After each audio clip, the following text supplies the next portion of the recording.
Teman-teman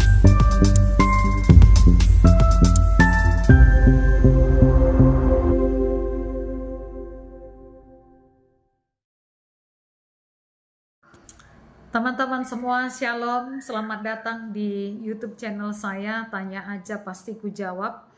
Berikut ini kita akan menyaksikan bagaimana seorang wanita cantik ini kemudian menjadi seorang Kristen, menjadi pengikut Tuhan dan meninggalkan kepercayaannya yang lama. Selamat menyaksikan dan semoga memberikan pencerahan ya.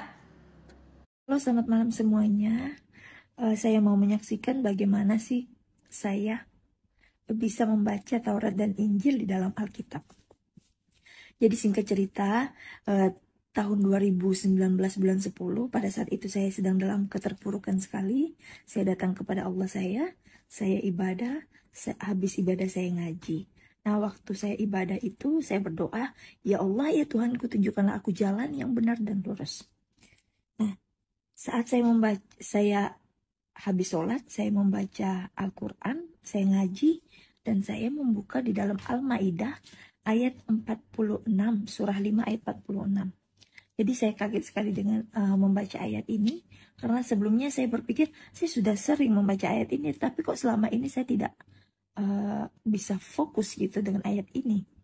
Nah, jadi saya coba membaca lafaz dari lafaz Arabnya, ini dari Quran Karim, terjemahan Mahmud Yunus.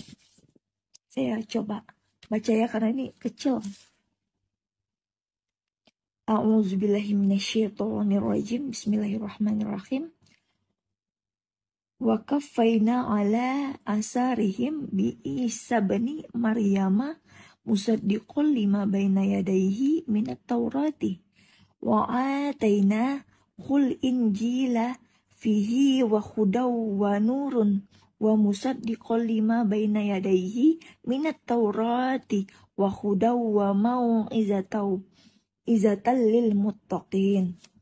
Artinya, kami iringkan atas jejak mereka dengan mengutus Isa anak Maryam yang membenarkan kitab yang dihadapannya, yaitu Taurat, dan kami memberikan kepadanya Injil, di dalamnya ada petunjuk dan nur cahaya, serta membenarkan kitab yang dihadapannya, yaitu Taurat, dan menjadi petunjuk dan pengajaran bagi orang-orang takwa. Saya kaget membaca ayat ini. Dan setelah membaca ayat ini, saya memberanikan diri untuk membaca Alkitab. Kenapa? Setiap saya sholat, saya selalu berkata, ya Allah, ya Tuhanku, tunjukkanlah aku jalan yang benar dan lurus. Dan jalan yang benar dan lurus itu ada di Taurat dan Injil. Dan bagaimana saya mau mengetahui jalan yang benar dan lurus itu kalau saya tidak membaca Taurat dan Injil? Dan dikatakan di sini, Taurat itu menjadi petunjuk dan pengajaran bagi orang-orang yang bertakwa. Selama ini berarti saya tidak menjadi orang yang bertakwa karena saya tidak membaca Taurat dan Injil.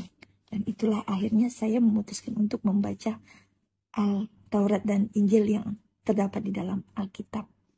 Itu saja singkatnya. Nanti saya akan membuat video bagaimana kesaksian saya. Teman-temanku, perlahan tapi pasti, satu persatu orang-orang Muslim datang kepada Tuhan Yesus. Mengapa tidak? Karena sesungguhnya di dalam Al-Quran juga diajarkan agar orang-orang Islam itu bertakwa kepada Taurat dan Injil. Tetapi pada kenyataannya orang-orang Islam dilarang untuk membaca Taurat dan Injil. Tetapi para ulama tidak sadar bahwa sesuatu yang diyakini ataupun dipercayai berasal daripada Allah, berasal daripada Tuhan, tetapi yang kemudian dilarang untuk dibaca, ini menjadi suatu hal yang akan dipertanyakan oleh banyak orang Islam.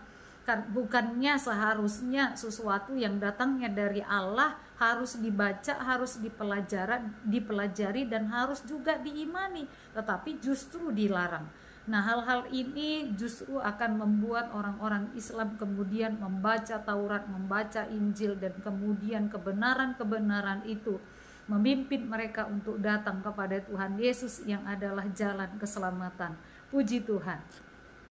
Jadi, teman-temanku sekalian, pada zaman sekarang ini kebenaran itu tidak perlu ditutup-tutupi. tetapi itu harus menjadi sesuatu hal yang terbuka dan diungkapkan, dan kemudian semua orang siapapun bebas untuk memilih keyakinannya, kepercayaannya, sebab sesungguhnya keyakinan itu adalah anugerah yang tidak perlu dipaksakan. Setiap kita hanya perlu menyampaikan kebenaran, hidup dalam kebenaran, dan kemudian setiap oranglah yang memilih akan keimanannya. Puji Tuhan, Tuhan Yesus memberkati.